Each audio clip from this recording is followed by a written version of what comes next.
Hello, welcome to the April 2024 Composing Competition live stream. This is our 9th live stream and the 2-year anniversary of the competitions, which is crazy that we've done 9 of these already. If you don't know what this is and you just stumbled on this on the internet somehow, what we do is we put out a call to the composing community and ask them to write some original instrumental music. So we always have a prompt. This time around, it was this photo of Mont Saint Michel from, where is that? Where is that? It's in France, right? I don't remember where exactly it is. But anyway, this was our prompt image, and everybody was asked to write a 90-second piece, up to 90-second piece of music inspired by this artwork. We had hundreds of submissions, and then we trimmed that list down to 12 to present to the judges today, which we'll listen to, give feedback on, and also rank on slightly different categories this time. Technique, impression, and story. So I'll start with impression. Whether other competitions like to acknowledge it or not, just there's this kind of subjective element where you're like, oh, I really like this, or like, I'm not feeling it. And like I said, some competitions pretend that's not there, but it's always there. So that's the impression category. It's just like, does it speak to your soul? Do you really like it? Do you want to hear it again? Like, how does it make you feel? Technique is a little more like, I didn't really dig it, but they have craft. Or maybe I dig it and they have craft. But really, like, I'm going to acknowledge this is a really well-written piece, well-orchestrated, maybe strong harmony or counterpoint or whatever. And then story has kind of two sides to it. Does the piece feel like it kind of tells a story on its own? We can kind of imagine some sort of scenario going on, and does it kind of fit the story that we're getting when we look at the prompt image? So those are our 3 categories. It's a slight twist, it's new, we'll see how it goes. Maybe we'll go back to the old way next time. We do have some prizes. So from Loot Audio, who's been with us from the start, 3rd place will get the Kinema Percussion, 2nd place gets the Sinister Textures bundle, and 1st place gets the Dark City 1 and 2. So thank you, Glenn, from Loot Audio. From Bliss, we have Shimmer to 3rd place, the Bliss Arpeggiator to 2nd, and the Bliss Megalith and all the other preset packs I just mentioned to 1st. And Bliss is spelled B-L-E-A-S-S. And Vianney from Bliss has also given me a code that I can give to my favorite people, and if you're watching this live stream, you're one of my favorite people, you can have 20% off on any Bliss plugin at bliss.com/shop till May 31st. First 100 people to use that can get the 20% off. So thank you, Vianney. And also from East West, who is the first time we have them involved, we have Hollywood Strings 2 to 1st place, which I think just came out. Is that right? I feel like Chris would know. That's brand new, right? Brand new. It just came out a couple weeks ago. Yeah. Just came out a couple weeks ago. So thank you, Jennifer from East West. We appreciate your involvement. Okay, and finally we have our judges. So you guys are in alphabetical order already, so we'll just do it that way, or by last name anyway. So we have Gavin Leeper, first of all. Gavin Leeper is a composer and music educator. His YouTube channel explores the music of Japanese anime and video games through the lenses of jazz harmony and classical orchestration. He was previously a band leader for jazz and math rock projects, studied economics at Stanford, and worked as a data scientist at Spotify Japan before taking the plunge on a music career. Today, he's composing music for video games like Secret of Moonlight and Roto Magnet, while also teaching students from around the world. And you also have a new album coming, is that right? Yeah, I'm working on an EP of orchestrations, kind of orchestral remixes of famous math rock tunes. I know, dozens of people asked for that. All 14 of them will all 14 of them check it out. Are gonna love it. Yeah. Yeah, exactly. So, yeah, Kevin, as always, yoroshiku onegai shimasu. All right. Next we have Christopher Siu. Christopher Siu is a composer, orchestrator, and fellow educator. He's worked with artists including Tina Guo, Anne Catherine Dern, David Wise, Stephen Mellon, and Rumi Official. A few of his credits include music and orchestration for Hallmark's romantic comedy Her Pen Pal, as well as original music and arrangements for the Dark Dice series, which won awards including Best Original Score at the 2022 Signal Awards. Chris has an on-demand workshop taking you through the entire composing and orchestration process from start to finish. If you want to check it out, visit Christopher Siu, that's, as you can see, siu.com/framework. Chris, thanks for joining us, as always. A pleasure. Thank you for having me. And our special guest this time around is Wade Smith. Woo. Wade Smith is a self-taught composer and a hybrid orchestral connoisseur. He takes a lot of inspiration from Thomas Bergerson and Jeremy Soule in his work and applies those influences and many more to his music. His career consists of writing for short films and video game demos. And some of you may know that his greatest claim to fame is the winner of the very first composing competition back in April of 2022. So it's cool to have you on board. Welcome, Wade. Thursday was 2 years ago, huh? It's been crazy 2 years. Yesterday. I know. Yeah, thank you for having me on. Seriously. Yeah, this will be fun. Be blessed. I'm ready to hear some music, I think, if you guys are. Ready. I also want to give a shout out to John and Celeste, who are behind the scenes. Without them, this wouldn't be happening. They've been helping so much, so thank you guys. And I think we're ready to hear some music. 12 tracks to get through today. I'll remind you to mute while we listen to the music. And then we'll go Gavin, Chris, Wade for the first one. All right, so first up we have Of Kings and Queens from Jeff Helkema.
Gavin, how about you start us off? Nice. Yeah, usually for the first one, I'm trying to normalize the scores a little bit so that there's room in case I get surprised later on. But I got sort of surprised by this one already, so I had to kind of adjust upward. Yeah, really. Like I definitely on the kind of impression. Like it felt resonant. A lot of the way, like that main theme, I'm remembering it, and I thought it was built up in a really nice way that like by the end we had the vocals doing it, and yeah, I could definitely see the story going on of the of Her Majesty showing the protagonist around her mystical castle. So really liked that. Yeah, awesome, Jeff. Great work. Yeah, this is one where I wasn't expecting minor, but I like that you did. It kind of lent a sort of darker tone to the piece to start things off, and I have to say I really liked the first section, like the build up to the main elements, and I thought I think it was a guitar you had like a strum pattern going on for the first half, and I think I personally would love to hear that guitar going on throughout most of the piece. I think you took it out in the chorus section, or where the main theme came in, and I personally would have loved to hear that just as an additional rhythmic component. I think it was really effective, so I kind of wanted to hear it almost the whole way through. The other thing was, I, like Gavin said, I really like the main theme, and it's quite memorable as well. The only thing is that I wanted a little bit more voicing stuff in the mid range, I think, because the first time your theme came, it was basically the theme, and then you had like the low strings, I think, going on in the low end.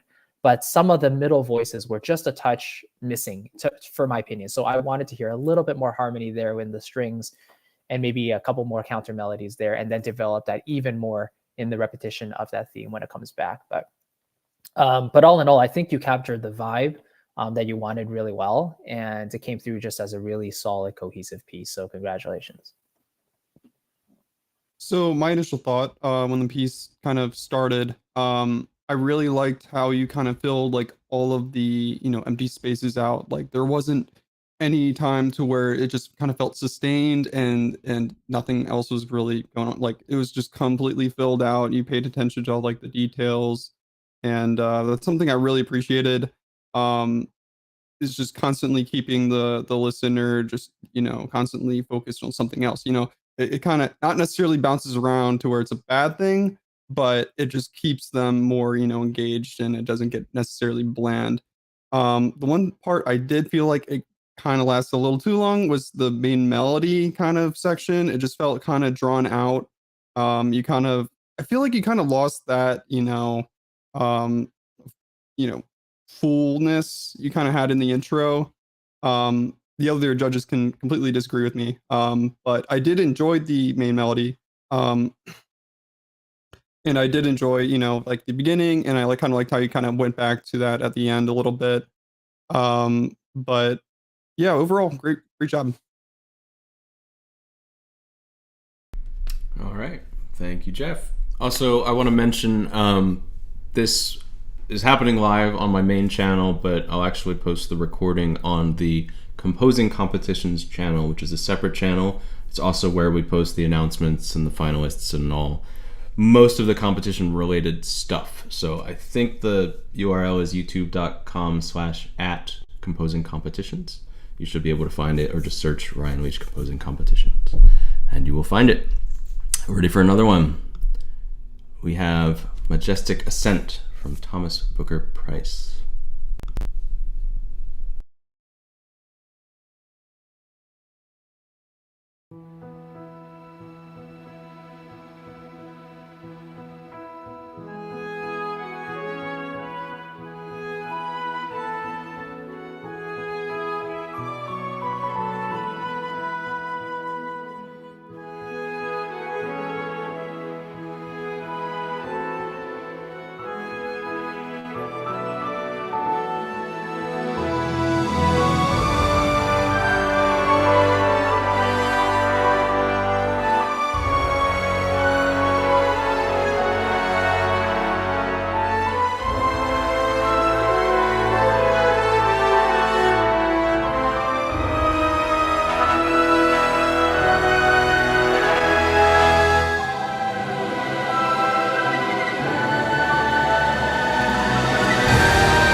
Beautiful. Yeah. Thomas, you I don't know how, like, if you know this, but like E major is probably my favorite key ever. There's just so many beautiful pieces written in like when I was growing up in E major, so there's a bit of a bias there. But I just love just the friendly sort of nature opening, and I also like the use of that Mixolydian mode in there with those, D major chords to spice things up a little bit. And then, your middle section, you really just open up the floodgates. And I love the, harmonic adventures you went through there.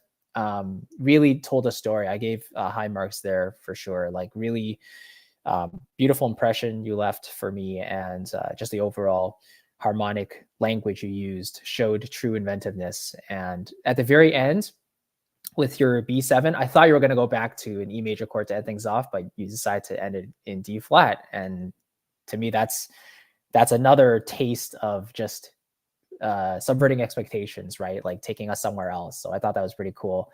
And yeah, orchestration was really beautiful. There was one moment, I think, when the big section built up, where it came in, that I lost the melody just a touch, and the mid range kind of fizzled out for me just a bit.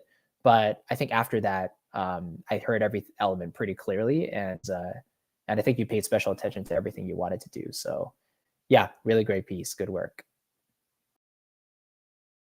Yeah, so I thought it was kind of that was really fun. Especially kind of like, kind of being in that key too. It almost reminded me of the entry I had 2 years ago, where it was in like the same key, and it ended off in sort of this like climactic like little like wall of sound, and it was just great, and I loved it. I agree with everything Chris said. Um, Kind of lost me there a little bit with the melody, but overall it had a really great pace, progression, and I really enjoyed it. So good job. Thank you. Yeah, I agree with what's been said so far. I was particularly taking notes on some of the orchestration choices. Liked the trumpet flute doubling. There was once like a violin, cello, and octaves thing that I'm not sure if it's because it specifically appears in that piece, but there was a moment or two that reminded me of La Mer, like the Debussy piece. And that's like one of my favorite classical pieces. So yeah, quite liked a lot of those moments. All right, thank you, Thomas. Go to the next one. I'm going to some people, I don't know if it's going to make a difference, but I'm going to try to close out the way I'm sharing the screen and share it again, and maybe we'll get stereo this time. It sometimes works that way, so let's see what happens. It might not make a difference, but I know some people watching are hearing mono, and it should stereo. But all right, next up we have Herald of the Towering Isle from Christopher Cook.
All right, we'll start with Wade this time. Cool. Well, I like right off the bat when the piece started, the flute really pulled me in. I'm like, oh, that sounds really cool, and I really liked how it kind of progressed that little like the intro, and it kind of developed the melody a bit. But I feel like the flute kind of lasted a little too long in terms of like diversity and just how overall everything is coming together. I did like it, it coming back at the end, just kind of wrapping things up. It had a nice start, nice ending. I feel like in the middle there, you could have, maybe had to develop a little faster in terms of, having something else other than the flute, take over the melody. And that's really my only criticism. Like everything else is great. I enjoyed like the last one, like the progression was great. Besides the flute, which is my thing. But other than that, yeah, solid entry. All right. Um, Mr. Gavin. Yeah, I really liked the woodwind writing. I think that was the main thing that sort of stuck with me. Like, wow, Christopher here really understands the woodwinds, and I wonder if they are a woodwind player themselves. Because it sounds to me like they got the lion's share of the attention on this piece, which I think is cool. I quite like that. Strings tend to kind of take that for a piece like this in my experience. So it was cool to hear so much emphasis on the woodwinds, and I think that really paid off. In terms of the melodic material, there were like moments that like you had me, and like my heart was in it, and I was if it had kept going in a certain direction, I would have been hooked. But then it would change direction a little bit, and I would lose the moment a little bit. I don't know how to improve on that, but you can know that for yourself. That maybe the thing to take from it is to think about have a more singular direction, and a more predictable melody, because the twists and turns lost me a little bit.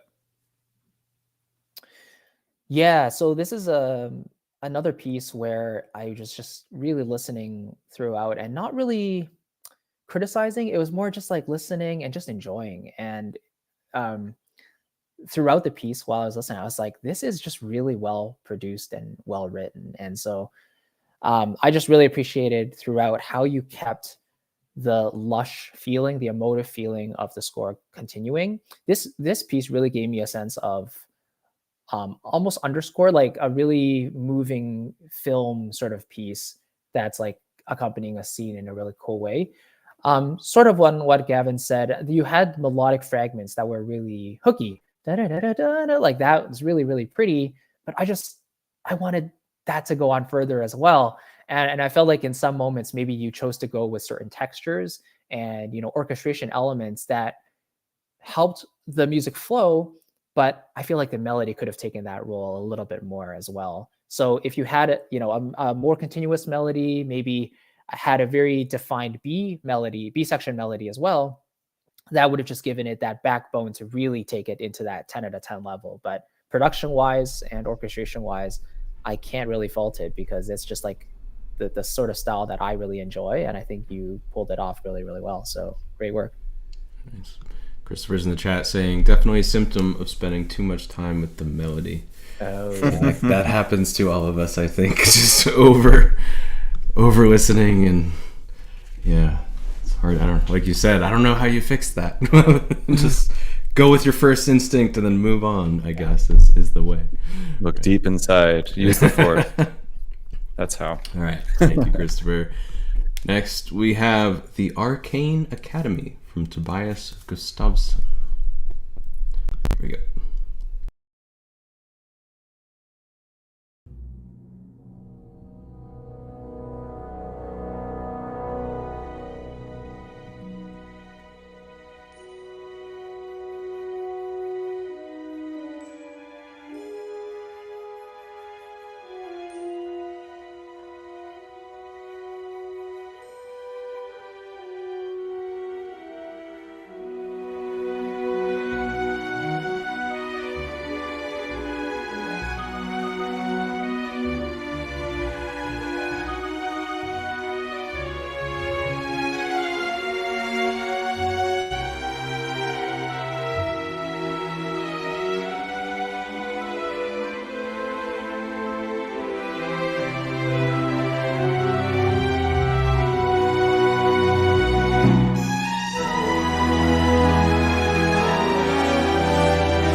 That's pretty.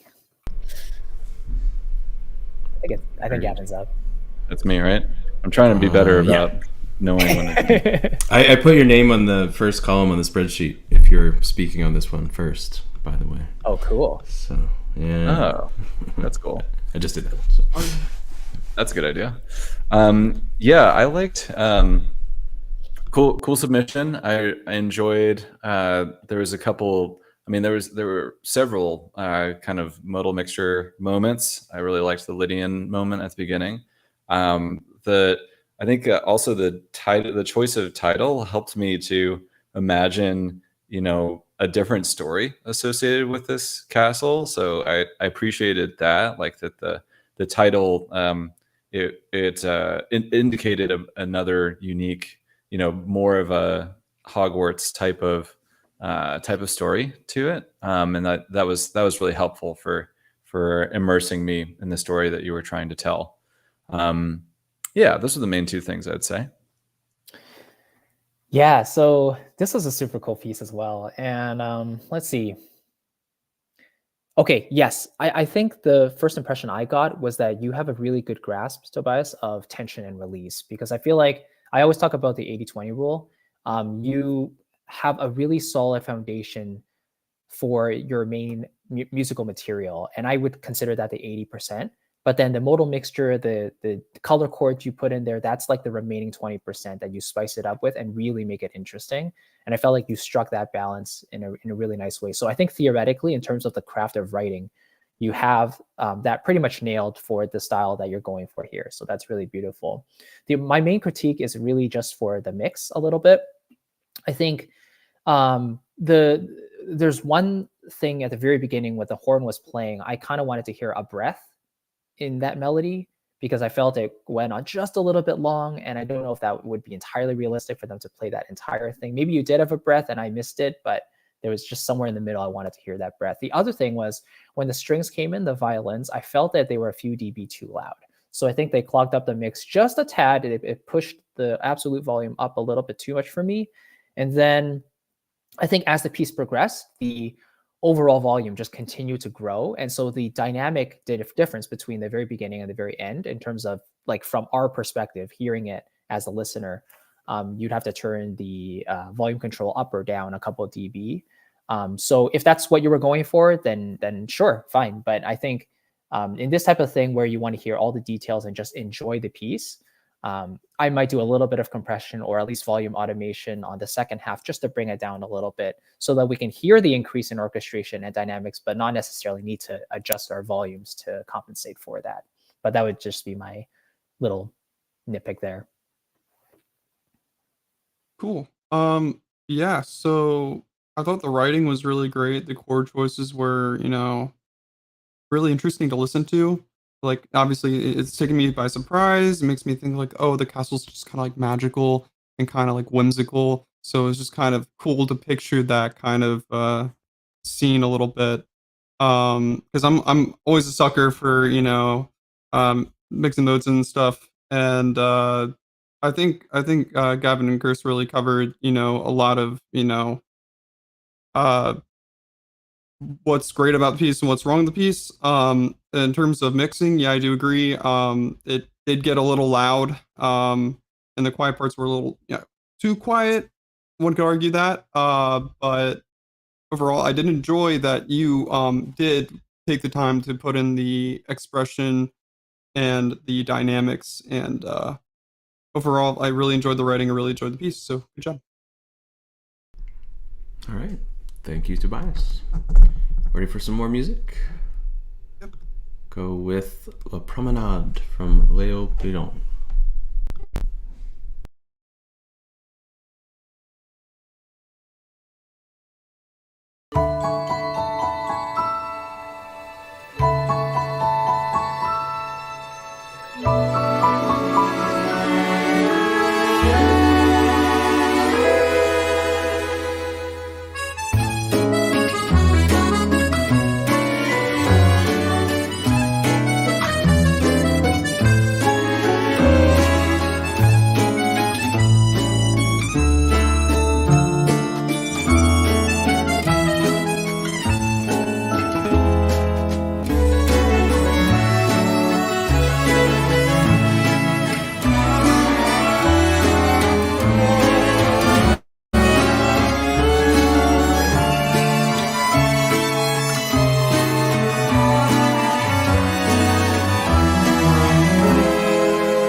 So See a lot good. of smiles. Yeah, it's so different, you know. Jazz. Great. Yeah, so cool. Um, yeah, Leo. So this one, I, I, I personally, it reminds me a lot of a Mario Kart 8 Deluxe track, called Paris Promenade. Very similar name too, and in the same key too. Similar instrumentation, but yeah, it just has this light, cheery vibe that I personally really enjoy. Again, really cool use of mono mixture and minor fours and things like that to spice it up. And yeah, the live instruments makes such a difference. Like this sort of piece really needs live instrumentation to really make it special. And I think the live strings and guitar that Alex was talking about, like it really just lends a beautiful feeling to it. I wonder if the accordion was live or not. It felt a little choppier than the other stuff, but maybe that's just the nature of the playing that, and that's just how it came across. But yeah, overall, I think the mix is great. The production sounds very, very clean, very solid as well. And yeah, just really enjoyed listening to it. I didn't really nitpick anything. I just sat back and listened, and it was just a really nice breath of fresh air. Yeah. Like I mean, immediately when I started listening to it, I'm like, wow, it's already sounding really good. Mix is great. Already kind of like I liked the writing initially, and then when that, the accordion kicked in, it just put a smile on all our faces, and it was like, whoa, this is actually really like different and really fun, and it was a really nice fresh take on the whole picture, and I really, it's just I really don't have any critiques at all. It was just fun to listen to, and yeah, great job. Seriously, I don't have anything other than excellent work, man. Yeah, agreed. I think this, as Ryan was saying, like it. A lot of us were smiling. I liked it, because with my background of this type of stuff is that I can, if it sounds more like, this one did. I think Chris identified it really well. It had more of this Nintendo type of sound, and was drawing more on a jazz type of chord based framework for how it was composed. And as someone with a jazz background, like I was right there with you. I was seeing the chord chart as I was seeing the lead sheet, and that made it feel like a real tune, from like a Mario game or like Ratatouille 3 or something like that. I also really enjoyed, because it's a smaller ensemble, and I enjoyed it being more of that kind of close mic'd sound that we could hear so many details, as opposed to like, I think we can go a lot for this like epic sounds, which is really like you're only hearing the average of 40 violinists versus like here's one with all of the interesting bits and bops that come with just one. So really creative submission. I really enjoyed it. I have to ask, what strings were those if they were programmed? I was gonna ask for I you, need but to yeah. know. Thank you. Thank you. Feel like what? I want to know now. Yeah, the only library I could suspect is probably like CSSS. I would think so, but Mhm. it's possible. Maybe it's mixed in a brighter way than I'm used to. Yeah. We're on a I'm curious to know. there's a little latency, so it might take a moment for the Oh yeah. message to get to the chat, but Yeah, that's fine. Yeah. we'll see. If, Yeah. Wouldn't be surprised if it's CSSS. But we'll give him a second. Maybe he won't reveal his secrets. His own private library, nobody, Yeah, right. Yeah. no one can Wouldn't know you about. like yeah. Yeah, wouldn't you like to? Well, give me your credit card and all. All right. Maybe we'll find out. We'll update everyone if we do find out. But otherwise, we'll go to the next one. We have Spring Arrival by Gary Hirsch. Oh, he did just respond. Sorry, Gary. CSSS with a lot of processing. So Cinematic Studio Solo Strings. Yeah, the A lot of processing was great, man. I'm curious to know what you did. All right. Now we'll do Spring Arrival from Gary Hirsch.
Got some good strings going on today, huh?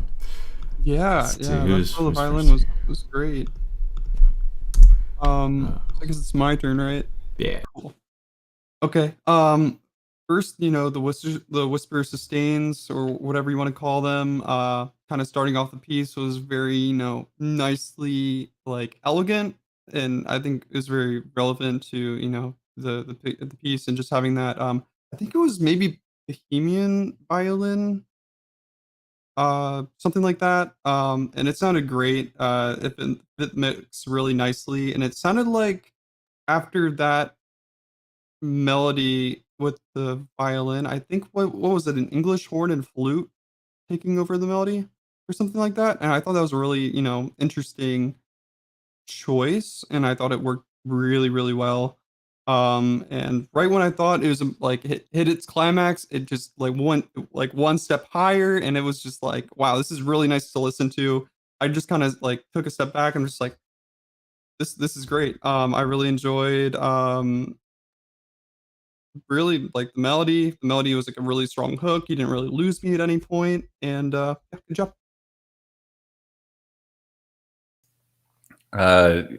Gary, you know your borrow chords, man. There were a lot of, as a harmony geek, there were a lot of like, ooh, oh, nice, you did that thing.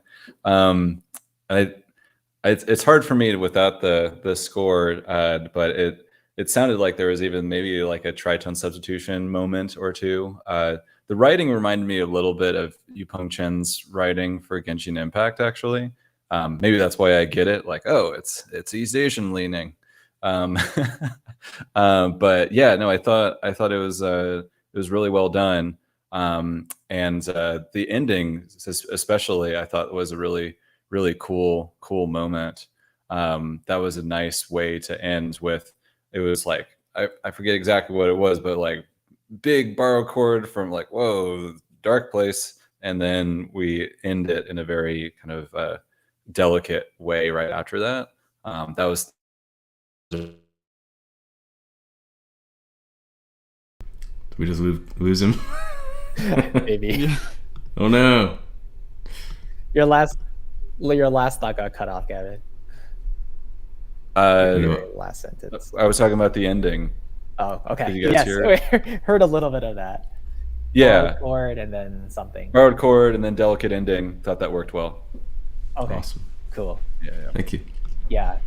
I mean, I think for me the ending also stick out as well. And both Wade and Gavin kind of said most of the stuff I was thinking about. I think like this image specifically with all the colors and just the depth of the image, there's so many ways to go with it. And I think the pink tinge in the clouds is what kind of gives us this rosy feeling for a lot of the submissions. And I kind of feel that a lot in these past couple. So that helps a lot, I think. And for me, the impressions are quite high so far. As these guys said, like the theoretical stuff is all very effective, and the colors don't feel too overstated. Like you're not doing too much of it where it feels almost I don't know the right word for it, but it like feels it's still a good tune. Academic. Yes. Yeah. It does. It just it feels like it's enough, but not overwhelming. So yeah, great theme. And I think my only little nitpick would just be some of the elements in the mix feel a bit detached from one another. I kind of want it to gel a little bit more overall. So maybe that's just some slight volume balance tweaks. Maybe that's just more of a reverb thing as well. But overall, everything condensed into a nice feeling piece of music that I could sit back and enjoy. So really, really cool. All right. Thank you, Gary. We're halfway through. We have six more to listen to. Next we have Fortress of the Spring from Frank Batry.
Nice. I really liked the playful writing in it. Gave me a little bit of a feeling like some of the writing from the Ori games. That was sort of the universe in which this was situated. Like I was imagining the art, redrawn in that style, and that really fit well. You also managed to showcase most of my favorite instruments, like bass clarinet had a moment, French horn had a moment. Just missing the bassoon, man. That's the one one thing that could have Up to been you to fun play to it. have. That's why. Yeah, up to me. You should have called me up. Put me in, coach. Yeah, exactly. Yeah, quite liked the writing. And yeah, I liked also that there was even in these 90 seconds, just a thing to say, and like I'd be stoked to have written any of these submissions, honestly. Like it's fun to judge these things, but man, if all three of us were submitting to all 9 of these previous, like we'd had 9 more tunes for our portfolio, you know what I mean? And I'd be stoked to have any one of these submissions as like, yeah, this is in my portfolio, this is my reel. So I think anyone who's made it this far should definitely just be proud of themselves. But Can yeah, I really also like. add, Go ahead. Frunk has been a finalist. I think this is maybe the 5th time. So very consistent, high quality Wow. work as well. Really, always doing really nice stuff. That's amazing. Yeah, like the consistency is almost more important. Like you can get lightning in a bottle once, but a thing that I think Ryan and I both admire about Yasunori Nishiki, the writer, the composer for the Octopath Traveler games, is that he can write 90 tunes. They're all maybe A minus, B plus, but it's like 90, like again solid, right? So I think that even that being a finalist 5 times is like a big achievement. But none of that is. I'm just wanting to say that at some point while we're here today. None of that is to degrade the quality of this specific submission either. What I was going to say to top that off was that I was surprised by the number of kind of dynamic positions, or like how quiet and how loud it could get in the 90 seconds you were allocated as well. So great use of the time. Yes, and Eric was just saying ear candy store. Yeah, that's one thing I wanted to mention, was just there's so much going on, and the intricacy in the arrangement is clearly evident. You clearly love the woodwinds as well, so very cool. Yeah, I guess the whole piece had a charm to it, and it almost had a sense of restraint and control to it, which I do admire about that. Like a lot of us, sometimes we want to go guns blazing, right? Like we'll set up something at the very beginning, but then we'll head into the big section and leave nothing at the very end. This piece I actually felt maybe had a touch of the other side, where I felt like you had a really beautiful opening theme, and then when you got into the larger sections in the middle, you use the brass, the chord changes. It really emphasized that the energy is being lifted here, but I actually wanted a little bit more in terms of the orchestration. Maybe that's higher dynamic layers in the brass, maybe more support in the high strings, maybe some more percussion, something to really just drive the point home that yes, we are going a little bit further and we do want to reach that high energy. So I think the beginning and the end were really effective, but I just wanted a tad more energy and fullness, I guess, and push in the middle sections with the orchestration. But aside from that, the actual detail in the orchestration you've written here is spectacular. So congratulations. Okay. So yeah, I think this is also another phenomenal piece in terms of the orchestration and the writing and the choices that you made. I can tell that in a lot of these submissions that woodwinds are very very popular when it comes to, I guess, springtime or cheerfulness and all that. And I think it fits perfectly. And I like to kind of say that you don't have to be good at production in order to have a good mix. A lot of times you need to have, more so good orchestration first in order to have a good mix. And if you have good orchestration, good writing, typically that mix will kind of, fit into place. So I think everything fit well. Yes, I do think that the mix could have been a little bit better, but I think the orchestration really helped that mix in the long run. I did like, all the woodwind runs, all the, ear candy that was said previously. And yeah, I think it was really, really fun, really catchy, and overall good entry. All right. Thank you, Frank. And we'll go to The Enchanted Meadow from Monica.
Wow. This is pretty different in a really cool way. Like some of the other submissions had, a lot of the ear candy and the whimsical nature, but this one I think fully leaned into that. And it really just uh, helped us really envision sort of that magic happening in the image. And if this was put to a moving film, right, or a scene, you could definitely sort of imagine what sort of things would be happening on screen. The only question I had, Monica, is that this piece is in the middle or like in between two pitches.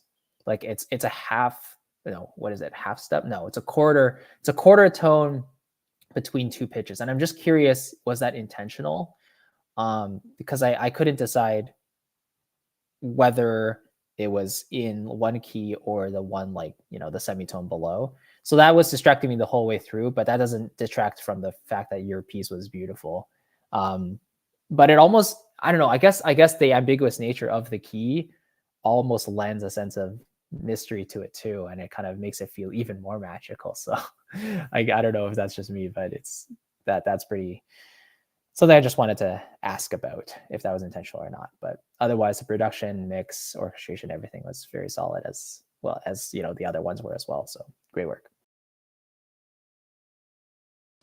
Yeah, the beginning of the piece, I just felt like I was on like a magical ride where like I was like on that like broomstick from Harry Potter, and I was like swooping in, especially with like the Mark tree and all of the melodic instruments and stuff. It's just really it was great to listen to. I felt some of the EQ of some of the strings were a bit harsh, at least to my ears. I feel like you could have, I guess, cut those back a little bit.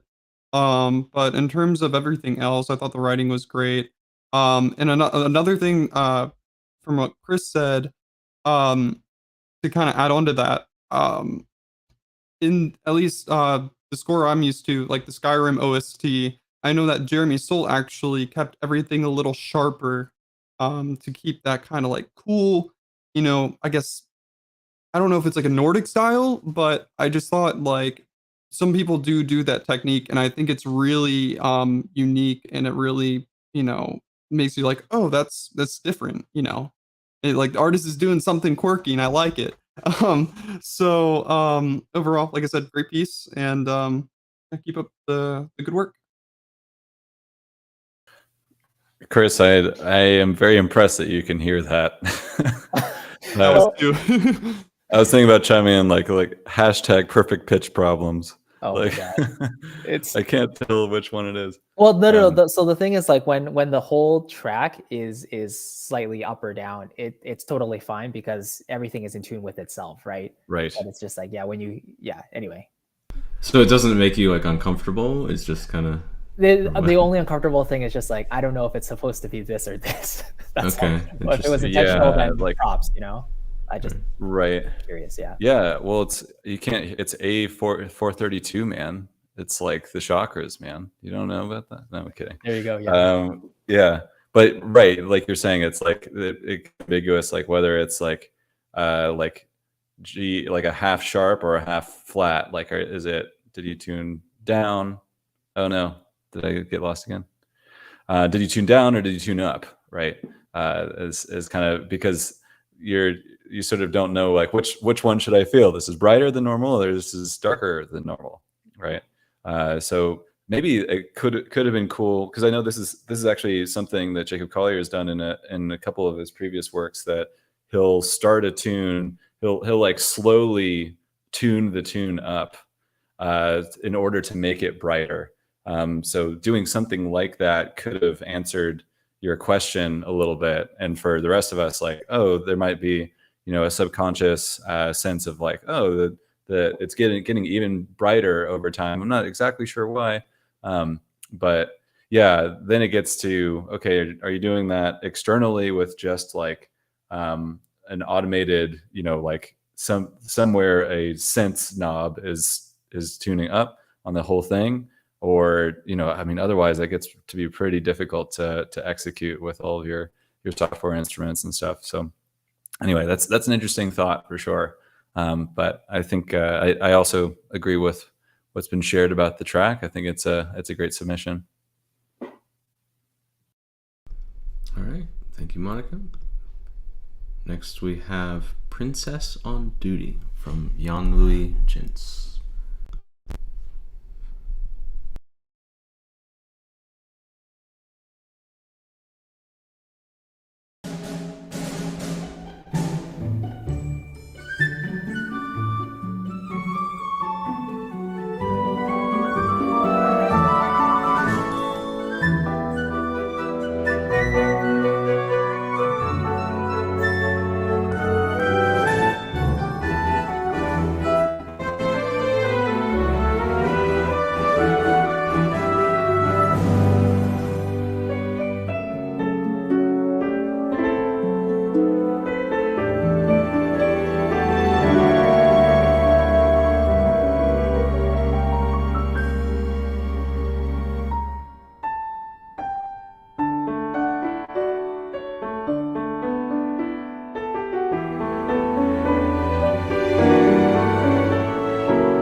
Okay, I think Wade's taking us this time.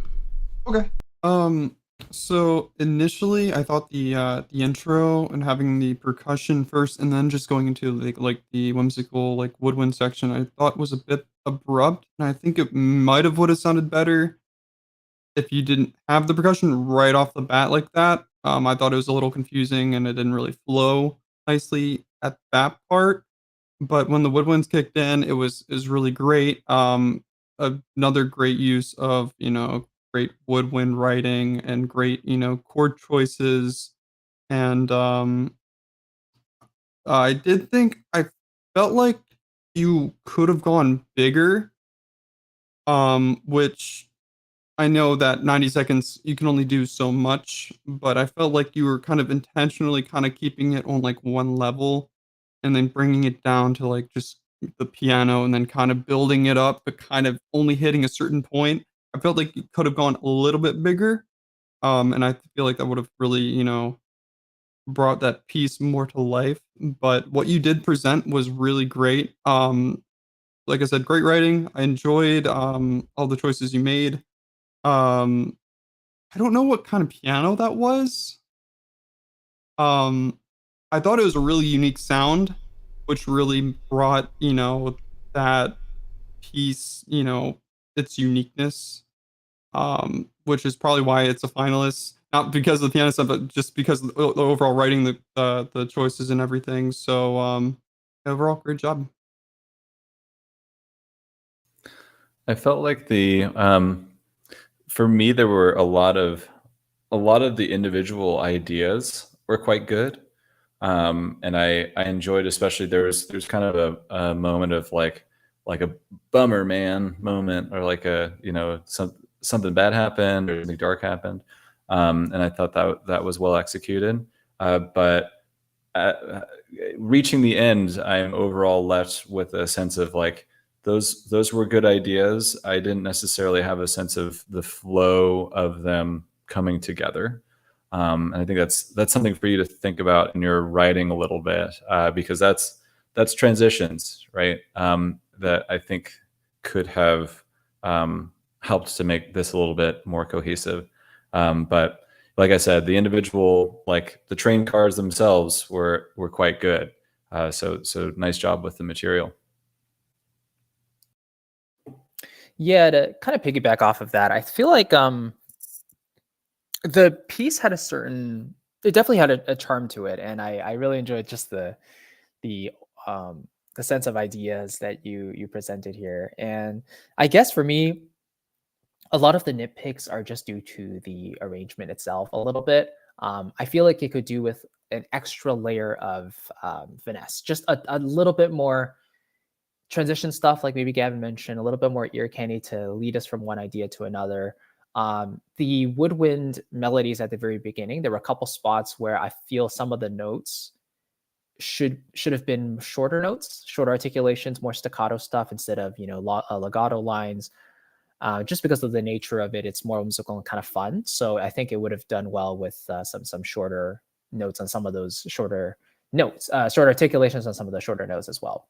And then I think the volume balances on some of the instruments were a tad off. Like some strings were too loud, some other parts were a bit too quiet, and this is one of those mixes I feel like could have been a tiny bit more mono. Like the stereo image is definitely there. You have a lot of elements all over the place, but I kind of want to hear it a bit more gelled together, a tiny bit more up the center, because that would make it feel a bit more cohesive to me as well.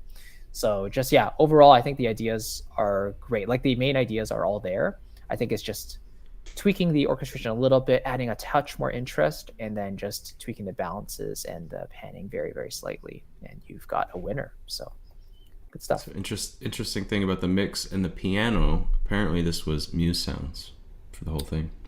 Muse sounds interesting. Okay, well there we go. Is pretty impressive, I think. Yeah, absolutely. It sounds like knowing that. Yeah. Why are we paying for all this stuff, guys? Right. Exactly. Exactly. Okay. Next we have I Call It Home. Oh, I want to actually comment. I thought that was another good example of title as this extra kind of outside element, this extra dimension, because the whole time with that track I was thinking of a princess, right? And kind of imagining them maybe going about the castle doing their princess duties or whatever. So title really can maybe push, you can help people kind of feel things in a certain way, I guess, with the right words. So the next one we have is I Call It Home from Jacob Shea.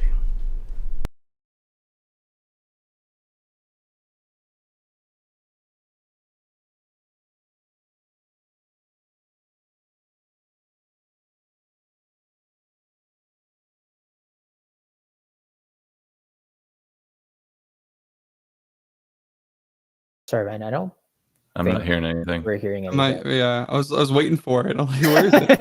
It's like you're vibing out and enjoying. I'm hearing it because I did share it on the stream. Hang on. Okay. I gotta stop it. That's funny. You could see me being like, Yeah. All right. I have to actually put it on the stream for you to hear it. Oh, there we go. Let's try that again. Cool. Sorry, Jacob. All right. Here we have I Call It Home, Jacob Shea.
Nice job, Jacob. With this one, I felt that I felt a kindred spirit, and that the musical ideas are more of the or how would I put it? The musical ideas are outpacing the quality of the production. So to me, the writing is not what would need any improvement. Like I really liked, anything that's in 12/8 gets extra points from me. It's just like such a nice, different feeling, right? But I thought that what could help this kind of take this one over the edge would be a little more thought on, I guess it felt in terms of how the mock-up translated, it felt smaller than the writing meant for it to be. As in everyone's holding back on their instruments a little bit. Like it didn't sound like a confident performance, essentially. So I'm not sure exactly. That's kind of broad feedback to take. But I would spend more time working on the mock-up skills, and I don't think that you need more time in the writing department necessarily, because the notes themselves are really great. Yeah, I think I can fill in the hole a little bit there. So I agree that the musical ideas were definitely able to stand on their own.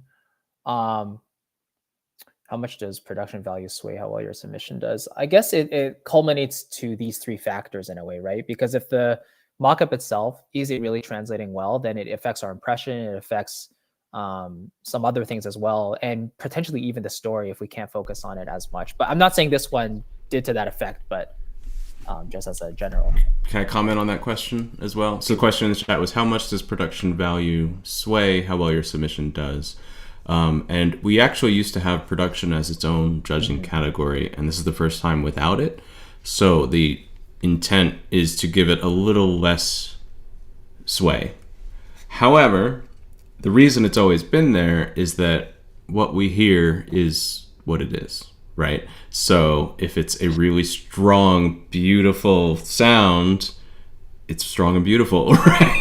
Like that's just part of it. So, I hate that that's reality, but it is that, that it's a factor. Even when it's not its own category, it still is how we kind of receive what we get. And the metaphor I often use is imagine a monologue given by just like some rando versus an Academy Award winning actor. Like which one is gonna, it could be the exact same words, but which one are you probably going to be more roused by? Like Patrick Stewart is probably going to do a better job than the guy working at Wawa down the street. So it's that kind of thing a little bit.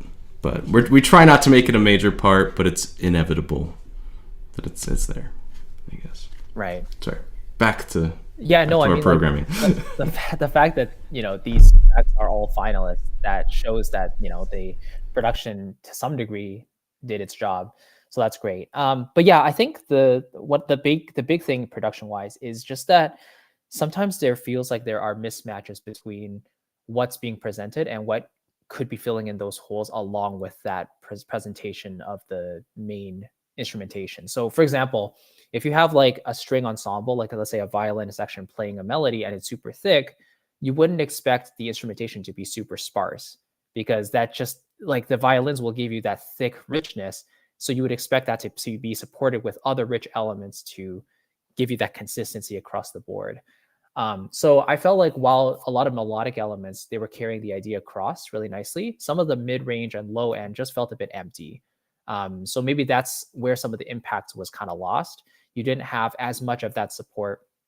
I did hear some counter lines and stuff in the middle there as well. But when you have those longer melodic lines, it would be a good idea to probably have some string sustains in the middle as well, building up those chords with good voice leading to give you that sense of support. And it doesn't distract us. It doesn't feel like a gap, right? You want us to continue along the journey with you and let that melody take us from start to finish, instead of they're feeling like, oh, there's this melody that's super strong, but then there kind of feels like there's a drop underneath of some gaps. So I think that's kind of the big thing, where I would fill in some of those holes. But yeah, and balance wise, a couple elements were also too loud, some were too quiet. So probably take another look at that. But again, as Gavin said, writing wise, it was very solid. So great work. Okay. I kind of want to also talk about, the minimal kind of, instrumentation, orchestration.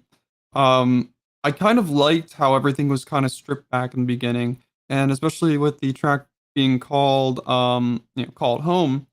I personally always associate home kind of being like, the clarinet kind of sound, just kind of like it's cool, calm, and it was just that's all you really needed, just despite like I don't know, like one or two background elements, and I thought it was perfect. And then it almost sounded like you're gonna grow with strings, and then you also introduced choir. I'm like, okay, like it's kind of abrupt, but it works. It catches me by surprise, but in a good way. And then you just kind of go back down a little bit, and you just kind of do the same thing, but that you did with the clarinet, but you did it with strings. And I just felt like you could have just kept that momentum from prior and kept that going. It only sounded like to me, at least first listen, that you only had the choir in like the one bit, and then like they never showed up again. So I thought you could have done something with choir, maybe like throughout the piece after you introduced them. And I felt like that's where it kind of lacked, but I did like the minimalistic kind of start. And yeah, that's basically what I'm trying to get at. Like, you don't need, vast amounts of orchestration knowledge to make a good message, clear. And if you're trying to evoke something to an image, sometimes just a clarinet or some background elements is really all you need, at least at first. Like, you don't need constant orchestration or John Williams-esque, orchestration or writing, throughout the entire piece in order for it to, work, So yeah, that's my feedback. Good job. All right. Well, thank you, Jacob. Next up, we have another Jacob Everts with The Grand Castle, and I'll put it on screen before I hit play this time.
Lovely.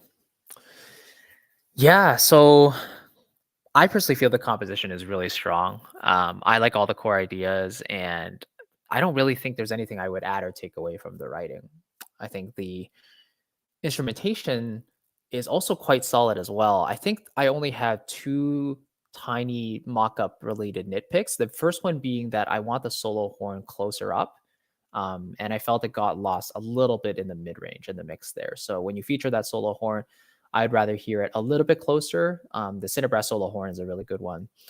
And the other thing was near the end, you had that ensemble string section come in, whatever. I think it started just a tad loud and a little bit strong. So I would taper that at the very beginning, let it grow into the phrase a little bit more, because it kind of comes from a quieter section just before it. So we don't want to be suddenly startled with the entry of that theme. But yeah, I'd be curious to know the libraries too. Speaking of which, well, I guess we'll talk about that. If indeed that was MuseScore, that's pretty impressive, but we'll see.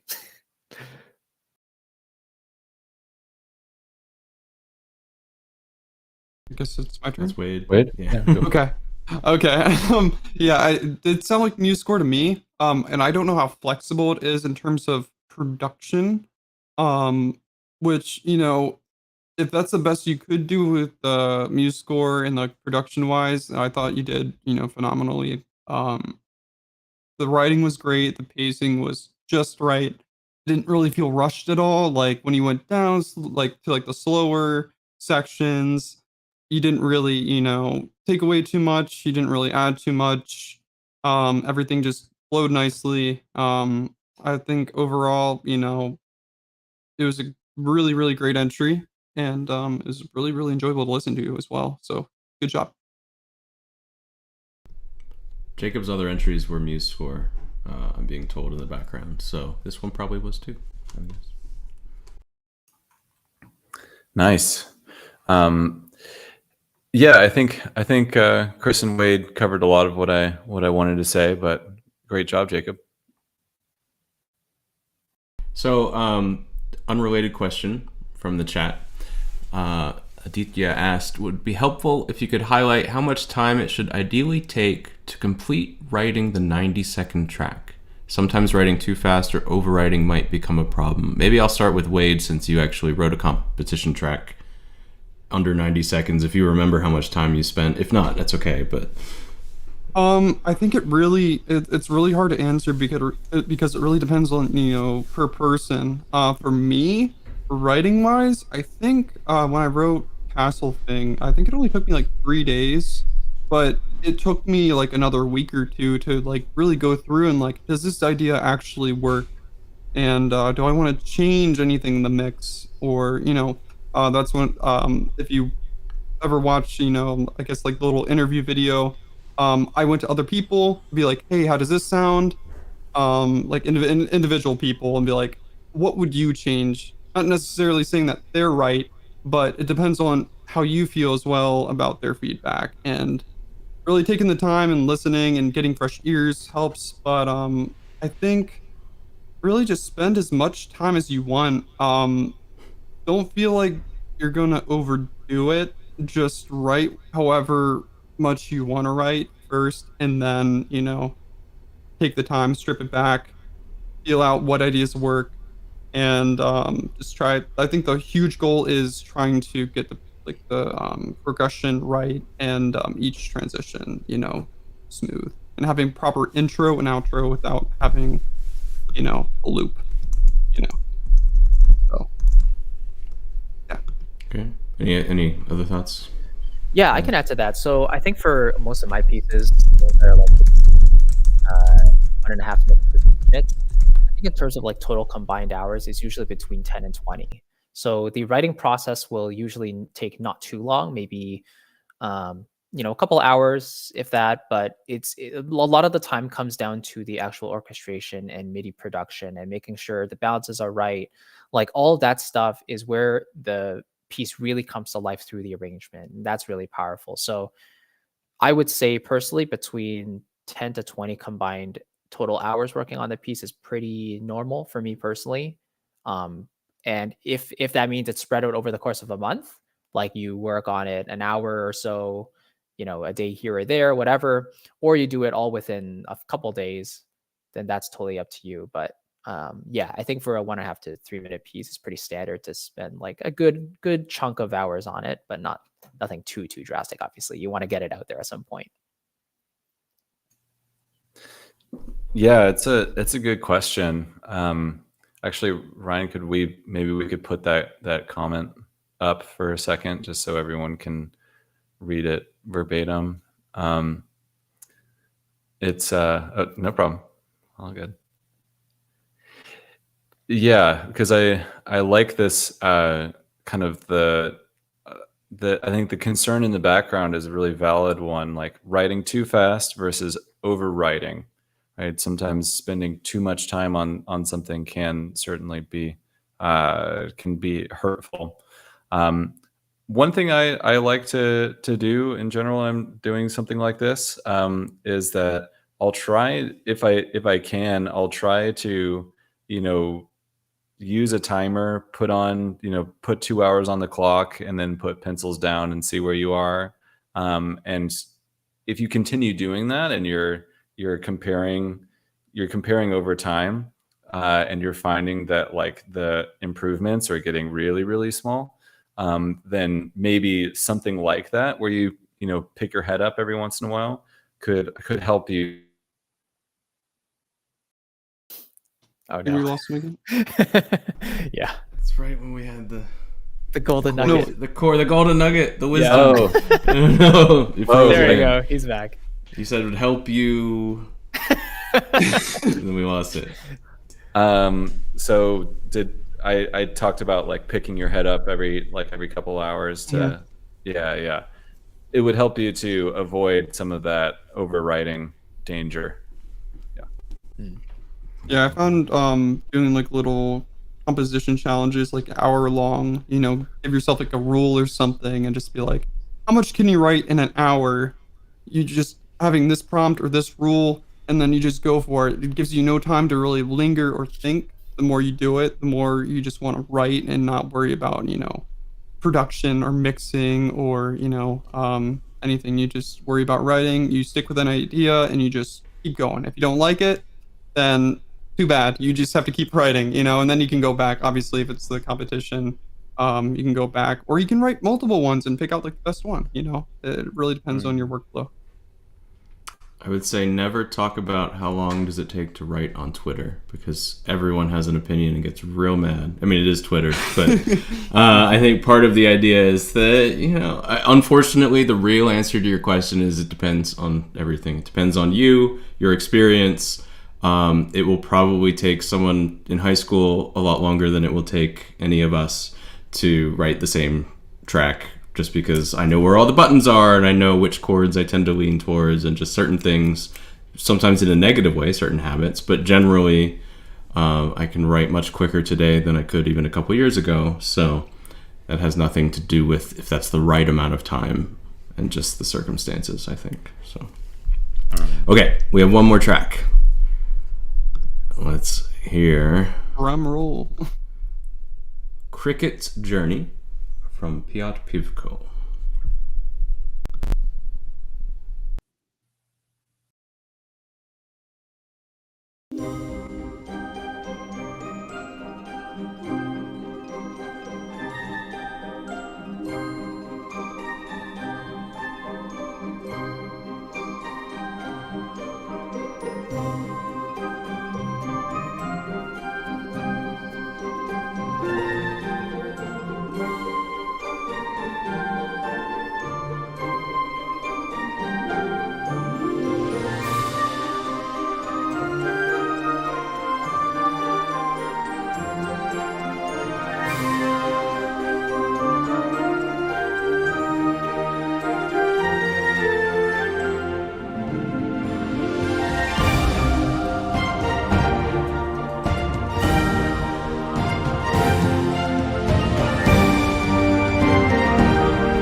Okay.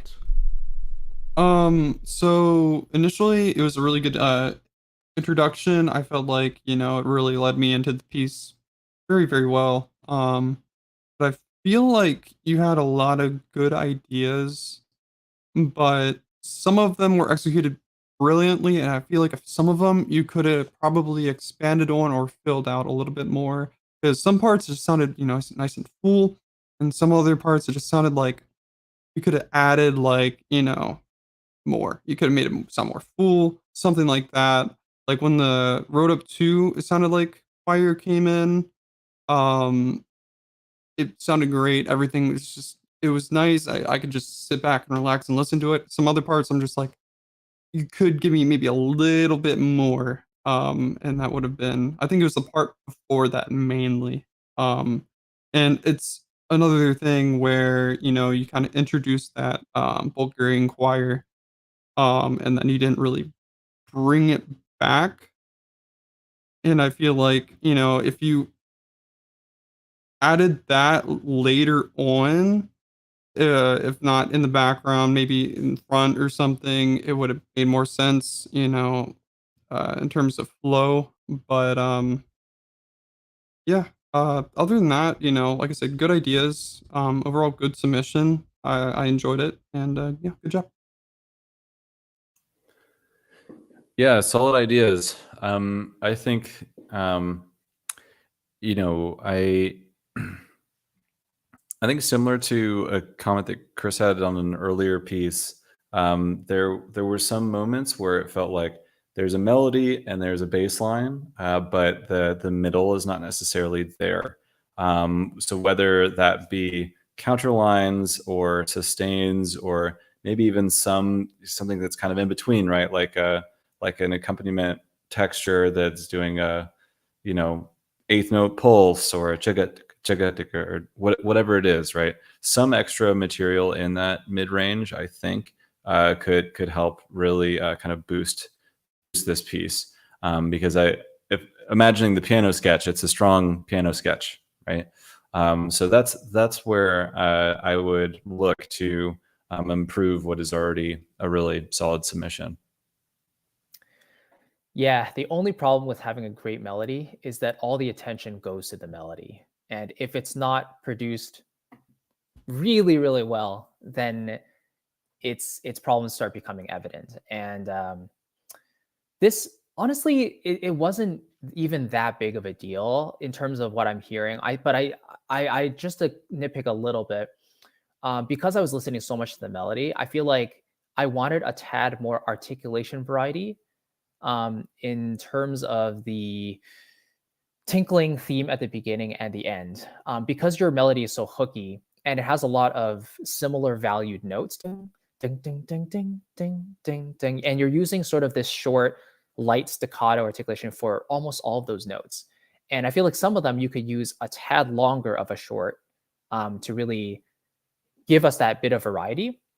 Because I think that's also one thing that makes something sound like a mock-up is if we use too much of the same articulation for a melodic line. And I heard moments where you combined lots of those shorts with legato, the legato melody in other instruments. And that can kind of work, but that also kind of sounds like a sample as well, because then you're kind of choosing legato for one instrument, shorts for another. So it feels like neither one of them is committed to one approach or the other. You kind of have both of them.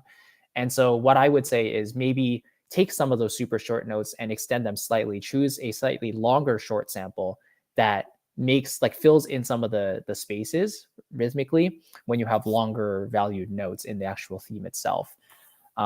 So that would be my main thing there. But yeah, I think overall the musical themes are solid and the chord choices are nicely chosen as usual. But yeah, it's really just that little thing that can take that mock-up and just polish it up that final 5%. So yeah, good stuff to finish.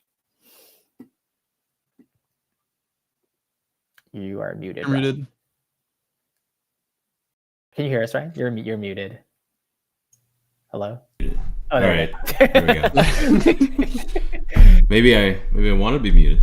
All right. Are we ready to reveal the top prizes? I want to make it a note that I feel like I don't have to make, but I'll make anyway, that the point is not this track is better than that track and this other one, whatever. We're just trying to have some fun. And I think we could do a live stream where we listen to 12 tracks and then say goodbye, but it makes it a little more fun to kind of rank this one was our favorite. That's all this is meant to be. We're not trying to hurt anybody or, it's art and we get that. Yes. Enjoy it. I get criticism sometimes, like competitions or, whatever. So just have some fun. Okay, so thank you again to Bliss, Loot Audio, and East West for the prizes. There was actually quite a spread in the scores this time. Sometimes all the scores are just sitting right on top of each other and it's tiebreakers and all that, but we had a little bit of a spread. So first, the honorary categories. The highest score overall for technique was Gary Hirsch with Spring Arrival. Good job for that. The highest overall individual score just for impression was La Promenade by Leo Billon. I'm sorry, I don't know quite how to pronounce that, but my American way, Billon. How about that? And then for story, the overall just the honorary mention for the high score in story was The Grand Castle from Jacob Everett. So nice job to you guys. Now, maybe not too surprisingly, we'll also reveal the top 3 winners. So in third place, we have The Grand Castle from Jacob Everett. Yay. Bravo, Jacob. In second place, we have Spring Arrival from Gary Hirsch. Good job, Gary. And the winner of our 2-year anniversary April 2024 composing competition is La Promenade from Leo Billon. So congratulations. I will have all you guys in touch with the various companies awarding prizes. I'll remind everyone we do these every 3 months. They come up fast. So the next one will be composing over the month of July with a live stream in August. So check out the Composing Competitions channel. Again, just search on YouTube, Ryan Leach Composing Competitions, and you'll find it. I think that sums it up. I'll take any closing remarks from judges if you have it, and then we'll listen to that winning track one more time. Yeah. Anything to add? I mean, I'll just say this. I think the common theme across all these competitions so far is that as more submissions come in and everyone's hearing what everyone else is doing, the production quality and the writing is just continue to rise, and it just makes our job harder, but it also makes it more enjoyable at the same time. So cool. Yeah, agreed for sure. It's fun. I think people are getting better at knowing what we like, you know, because they're just kind of pushing more and more towards a certain Nintendo / Disney / right. Japanese, all those different aspects are kind of coming together in what we keep hearing. But it's all about knowing the judges, right? It is. Yeah, that's okay. All right. Well, shall we hear La Promenade one more time? All right. Thanks for having me, Ryan. Of course. Thanks for being here. And enjoy the music. I'll switch over. Good job, Leo.